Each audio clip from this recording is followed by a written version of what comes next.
সকলোকে পুনৰবাৰ স্বাগতম জনাইছোঁ আজিৰ এই নতুন ভিডিঅ'লৈ। আশা কৰোঁ আপোনালোক নিশ্চয় সকলোৱে ভালে আছে।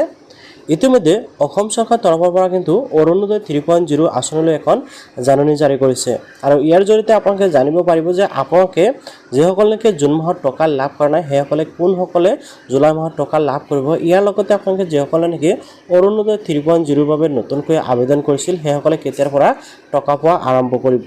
এই বিষয়টো আপোনালোকৰ বাবে খুবেই গুৰুত্বপূৰ্ণ আৰু আপোনালোকে বহুতেই জানিব বিচাৰিছিল যে নতুনকৈ এপ্লাই কৰা সকলে কেতিয়াৰ পৰা অৰুণোদয় আঁচনিৰ টকা লাভ কৰিব।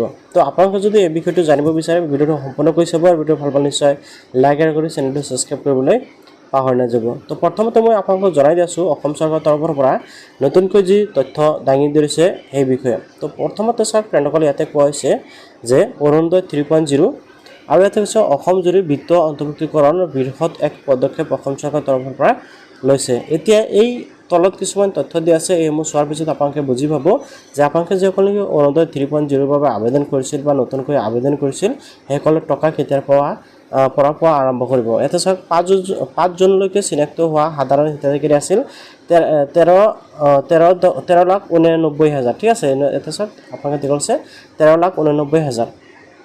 তাৰপিছত 6 জুনৰ পাছত সংযোজিত অতিৰিক্ত হিতাধিকাৰী হ'ল 63,347 গৰাকী।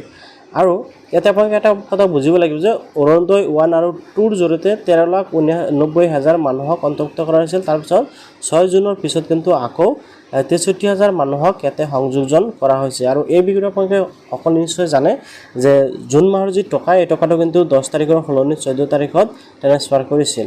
তাৰপিছত লক্ষ্যপূৰ্তি ইয়াতে চাওক 26 জুন, এতিয়া দেখা গৈছে 26 জুন 2025 অনুযায়ী 80% মানুহক কিন্তু এই টকা দিয়া হৈছে বুলি চৰকাৰৰ পৰা ধাৰণা কৰা হৈছে বা চৰকাৰী তথ্য অনুযায়ী। তো এতিয়া কথা হ'ল যে আপোনালোকে যিসকলে টকা পোৱা নাছিল সেইসকলে হয়তো জুলাই মাহৰ পৰা টকা পাব, আৰু যিসকল নেকি আগত টকা পাইছিল কিন্তু এতিয়া টকা পোৱা বন্ধ হৈ আছে সেইসকলে কিন্তু চৰকাৰে আগতে জনাই দিছিল যে আপোনালোকৰ ৰেচন কাৰ্ড থকাটো বাধ্যতামূলক, লগতে ৰেচন কাৰ্ডৰ সৈতে আধাৰ কাৰ্ড লিংক থকাটো বাধ্যতামূলক। ইয়াৰ লগতে আপোনালোকৰ বেংক একাউণ্টতে আধাৰ কাৰ্ড লিংক থকাটো বাধ্যতামূলক যিকোনো চৰকাৰী আঁচনি ধন লাভ কৰিবলৈ হ'লে। ইয়াৰ লগতে চাওক এখন লিষ্ট আছে, যিখন লিষ্টৰ জৰিয়তে আপোনালোকে চাব পাৰিব যে আপোনালোকৰ নাম অৰুণোদয় আঁচনিত অন্তৰ্ভুক্ত হৈ আছে নে নাই। আপোনালোকে এনেকুৱাকৈ অৰুণোদয় 3.0 ফাইনেল ড্ৰাফ্টটো দেখিবলৈ পাব, আৰু এইখন লিষ্টত যিসকলৰ নাম আছে সকলোৱে কিন্তু অৰুণোদয়ৰ জৰিয়তে টকা পোৱাৰ সম্ভাৱনা খুব বেছি আছে। তো আপোনালোকে কিন্তু এনেকুৱাকৈ লিষ্টটো চেক কৰিব পাৰিব। আৰু এইখন লিষ্ট কেনেকৈ চেক কৰিব পাৰি বা ক'ৰ পৰা লাভ কৰিব এই বিষয়সমূহলৈ ইতিমধ্যে মই এটা ভিডিঅ' আগত আপলোড কৰিছোঁ, যাৰ বাবে মই আজিৰ এই ভিডিঅ'টোত সেইসমূহ আলোচনা কৰিবলৈ যোৱা নাই।